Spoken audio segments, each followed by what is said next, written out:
All right, welcome back to the SilmFilm script discussion, season 3, episode 6, part 3. Ha! I don't know if people can see this on YouTube later. I don't remember if it shows up, but there's a little box with Marie's face in it right here. And when I'm doing that, she holds up her fingers to let me know which numbers to say. Well, you know, just try to be helpful. It's very helpful because very often I forget, like in mid-sentence, what number I'm supposed to say in a second. Anyway, so we've pretty much got our tag and teaser, teaser and tag locked down. So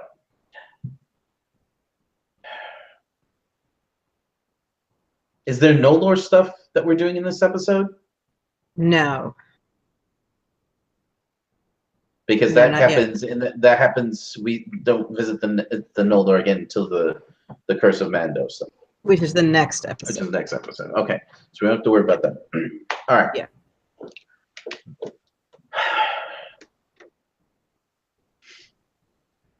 So the thing that we need to figure out is how we're going to introduce the Green Elves into this situation.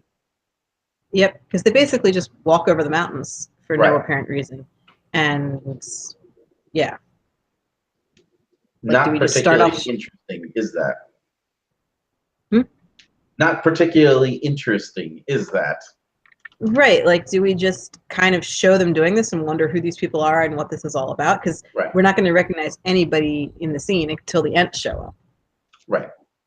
And then that's still asking them to remember the Ents from a long time ago. Which is kind of, I kind of felt like we need to have like a mysterious group of wild-looking elves climbing a mountain towards the end of last episode.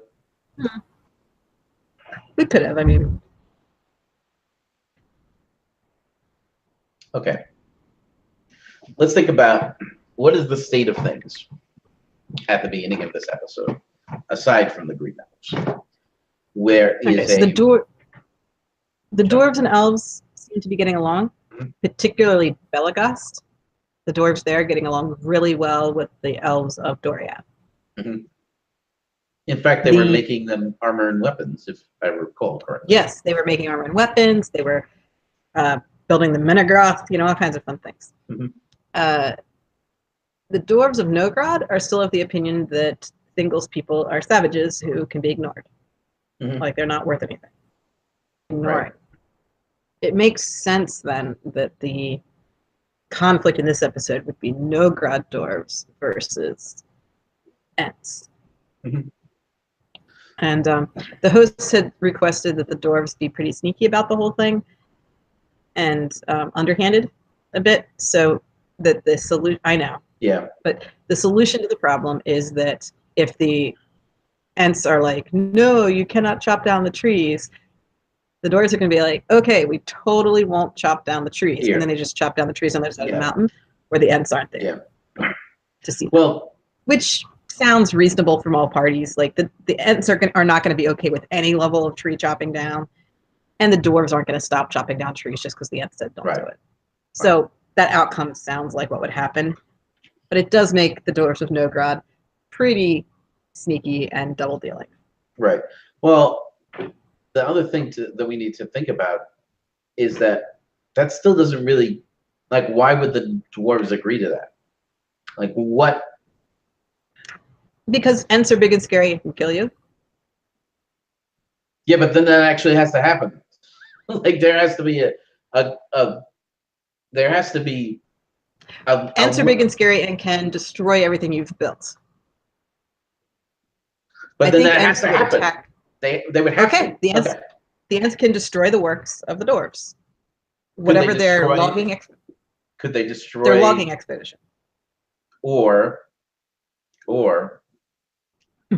what if they track down those logs to the forge, the outdoor forge that we established? The one that Eol was at? Yes. Yeah. The Ents can totally take that out. That sounds because the dwarf that we needed who was in there was Telkar, and Telkar's currently hanging out in Doriath building weapons for them and getting along with them swimmingly. Yeah. So we can kill Telkar's master and destroy the forge, and that's something that can happen. Ouch. Okay. Okay. But we can't open with that, can we? That seems like that happens later. The Ents have to find out that the dwarves are doing this before they track it down, and like that attack can't be the first thing that happens. Right. But here's the thing. Is it still leaves the dwarves and even if the dwarves back down from this, like seriously, like we don't think that the dwarves wouldn't like just raise an army and wipe out the green elves and the Ents? Well, or try to. They might. Right, but but they don't. So we need to figure out why they don't. Like there has to be some sort of well, I told you just buy them off.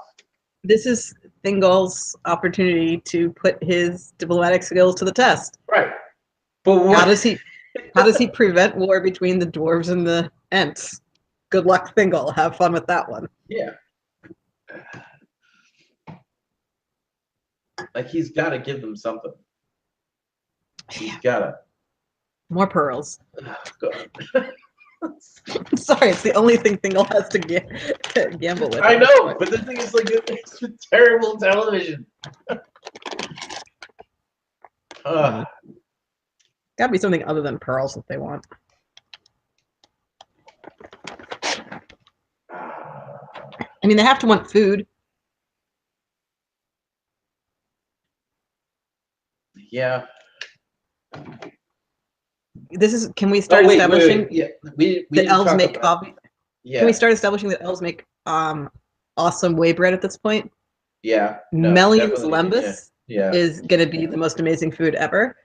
So can they trade that? It doesn't have to be lembas that they're giving them, because I don't think they would give the dwarves lembas, especially not to buy them out of conflict. But elvish whey bread that's like second tier elvish whey bread. You know, not baked by the handmaidens of the queen, but you know. Well, we can sort that out later. But the point is, Melian certainly does make lembas. Yes, that's true. Also, Doria have lembas. That's a thing. Yes. And that has to be worth something to the dwarves. Okay. It's also true that we established later, like you said, you don't just give that to anybody, and certainly not someone that might potentially be your enemy. Gimli didn't know about that stuff. Right. Yeah. Okay. But yes, providing them with food, that's something. And he might talk the green elves into, excuse me, he might talk the green elves into offering the dwarves of Novgorod like a tribute of food. Okay. Right. The right meat off the bone, you know. Yeah. So you're saying the green elves are herding sheep over the mountain? Okay, sure, cool. Deer. Have you ever tried to herd deer? Not personally, no. How different could it be? It's different. I imagine. Okay. All right, but we're getting a little ahead of ourselves because we still have to figure out, because that feels like an Act 3 pinch. That the destruction of the forge. So that means that we need to have the elves show up way before that. Like they need to show up in like Act 1, obviously. So the question remains, all right, so other things that are happening at that time is that the Eastern Orc army is marching south, albeit rather slowly. The Do we want to establish that Tevildo is looking for the elves? Now, yeah. Doria? Okay. Okay. So he's going to report to Sauron in northwestern Beleriand that this is happening. We established that the spiders are going to be doing a thing earlier, but we don't have to establish that they're doing it now. We don't have to establish what exactly they're doing. Right. Until later. Spiders are off screen now for a bit. We took care of them. Right. Them later. Right. They're a surprise attack, so I'm fine with the audience being just as surprised as everybody else. Right. Since we've already established that they're going to do a thing, the more the audience forgets about them, the better. Sure. The coordination of the armies is a little complicated, and we have to be careful not to let things happen too soon or too late. Right. And so the thing with Tevildo is that, like, where does he start out in this episode? Because if he's like running to check in with Bulldog and then like running to check in with Sauron and then running to look for elves, like that's traveling all over Beleriand. And that's not his, like that's a job that's clearly a vampire job. That's Threngoth's job, is to be the messenger. She's command and control. Right. So the question is, where is he actually in this episode? So, and is that a problem? I'm thinking that he's on his way back from Doriath. Okay. At the beginning of this episode. And what has he found there? He's found sporadic groups of elves, but they've been disappearing. Okay. So he doesn't know exactly where to. Okay, so this is the, hey, I thought there were more elves than this moment for the bad guys. Right. Okay. Which is a good follow-up to Menegroth existing. Yeah. So I'm thinking that in the next episode, we're going to have Tevildo actively, like, interrogating captured elves. Okay. To track down Menegroth. Sure. You know? But he can be reporting in that they're not finding it. They're not finding as many as them of them. Like the elves have been actively disappearing. They keep finding. They keep finding. They keep finding empty feasts everywhere. Yes, that's a very elvish trick. All right. So. But they don't have to say empty feasts. That's a little bit heavy-handed. But they can say they keep finding empty camps, empty settlements. Right. You know, so they know there are more elves. They're just not finding them. Okay.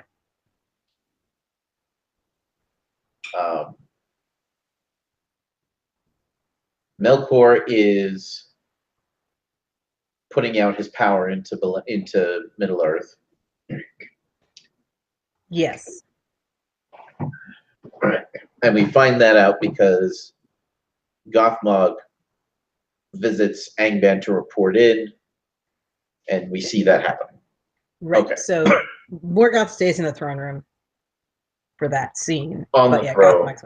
Yes, doing magical throne things that we don't know what they are, but they involve lightning. I don't know. It's very complicated how you show someone, like, you know, exuding power into Middle Earth. Like, what does that even look like? Right. Yeah. But Morgoth being more or less confined to his throne room more and more throughout the first age is going to be a thing that we're going to show. So he's still like getting up and walking around. He's not like trapped on his throne or anything. Right. But at the same time, we're showing him spending all his time there. Right. So.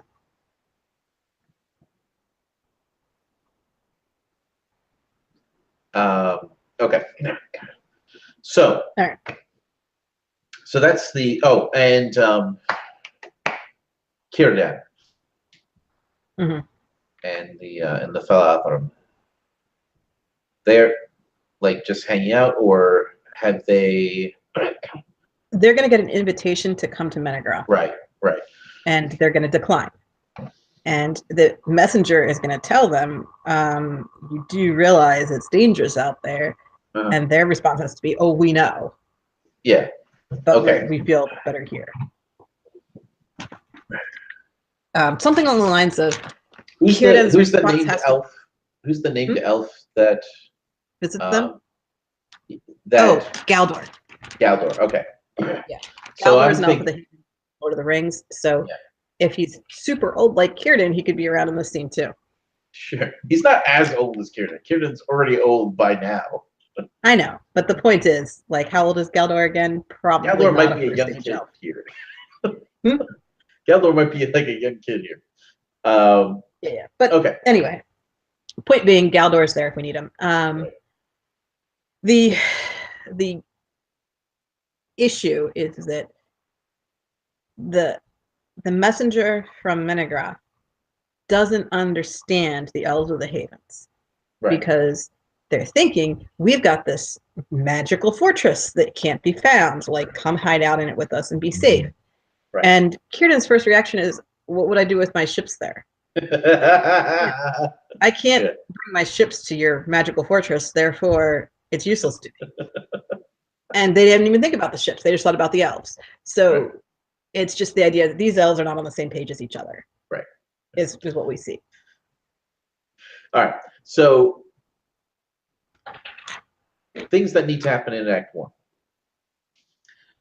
The Green Elves need to appear. And their conflict with the dwarves needs to be set up. In Act, so that the Act Ents 1. can discover the cut down trees. Right. So, but that means that we need to have 2 scenes, at least 2 scenes with Green Elves with Green Elves and Ents in this episode. We need to have a scene establishing them, and we need to have a scene where they discover the cut down trees. Yep. Also in Act 1, we need to introduce that Círdan knows bad stuff. Círdan, I think, is our C plot, essentially. Okay. We need to establish that Círdan knows that there's bad things afoot. So some ships are going to come in and they report into him and tell him what they've seen along the coast. Right. We can save the arrival of the of Thingol's emissary for Act 2. Right. We need to establish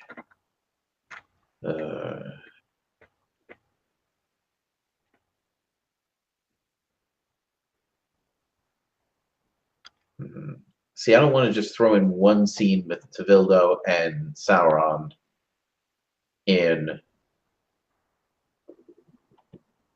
the episode and call it a day. But neither Sauron nor Tevildo is our main villain in this episode. Right. They're just there. So having one scene between the two of them just to remind us that they're there is probably all we need. Yep, you're probably right. And we could have that in Act 2, right, associated with the whole Círdan thing. Right, you're right. Gothmog and Melkor, I feel like that's an Act 4, something that's going to happen in Act 4. Okay. So Círdan kind of takes the B plot role rather than the bad guys. So that leaves Bulldog as the bad guy we need to introduce in Act 1, which makes sense. He's going to be our main villain for these characters. Okay. That's a little haphazard, though, to throw him in there. I know. What is he doing other than just yelling at orcs? I don't know. I mean, right.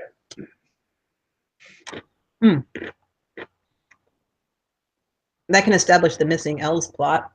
Right. He's like, I told you guys to go out and kill everything. And he's like, well, we can't find anything to kill. Right. Right. And they have killed everything. Right.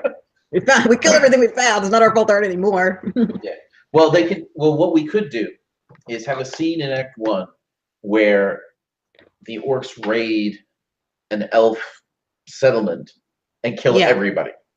Yep, let's do that. Right? Okay. But I think the first thing we need to do is we need to get green elves on screen. So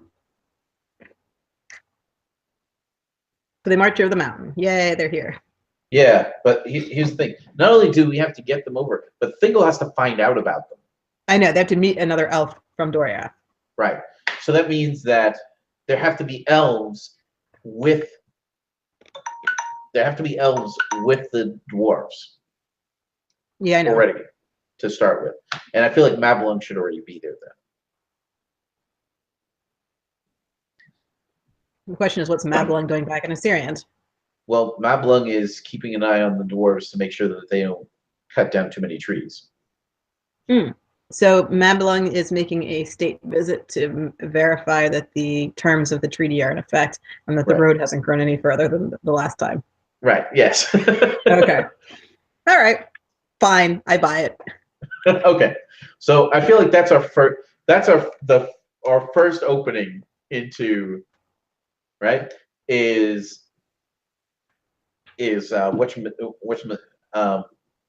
Nern's still back in Menegroth, I think. Who is? Nern. Peleg? Nern. Oh, yes, the dwarf. Yeah. Nern the dwarf. Mm-hmm.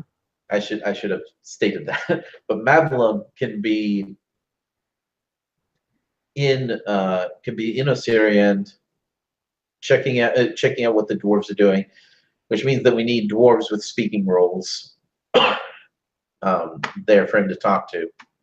Well, if we're going to kill off Telkar's master in this episode, we should probably...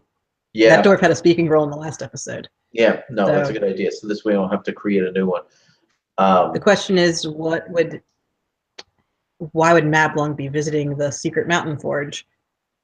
He's not visiting. This is like a lumber camp that's beneath the secret mountain forge. That's right, that's Telkar's master. Oh, so Telkar's master is visiting the lumber camp for some reason. Right. He's there to pick up his shipment. Gotcha. Okay, that's a reason to have him there. I just needed reasons for people to be where they are. Right. That's all. Right. You realize we're establishing the Green Elves as terrorists, right? Well, you know what? The Green Elves are essentially Kurds. Yes. You know what the Kurds are like, right? Yes, yes. And the Kurds kind of have a reputation for being terrorists, kind of. But do you know why the Kurds have to be super militant all the time? Yeah, because the Iraqis hate them, and the Turks hate them, and everybody hates them. Because all of their neighbors don't recognize them as a country and try to kill them all the time. Right, yeah. So they try to kill them right back. And then there's oil pipelines. But the point is... Thanks, Great Britain. The point being, there is no Kurdistan, therefore the Kurds act like that. Yes. The Green Elves don't really have a land, and no one recognizes them. Therefore... Yeah. Kind of got to make your point known violently. Okay. Why don't we take a break real quick? If you're watching us live, we'll be back in a second. If you're watching us on YouTube in the future, definitely like and share the videos. If you like and want to share them. If you haven't yet, feel free to subscribe so you can get this content delivered to your mobile device or computer the moment it comes out. Do not want to miss. Check out the links below for information on the SilmFilm Project, Mythgard, and Signum University, as well as Myth Move 5 coming up in June. We'll be back in a minute.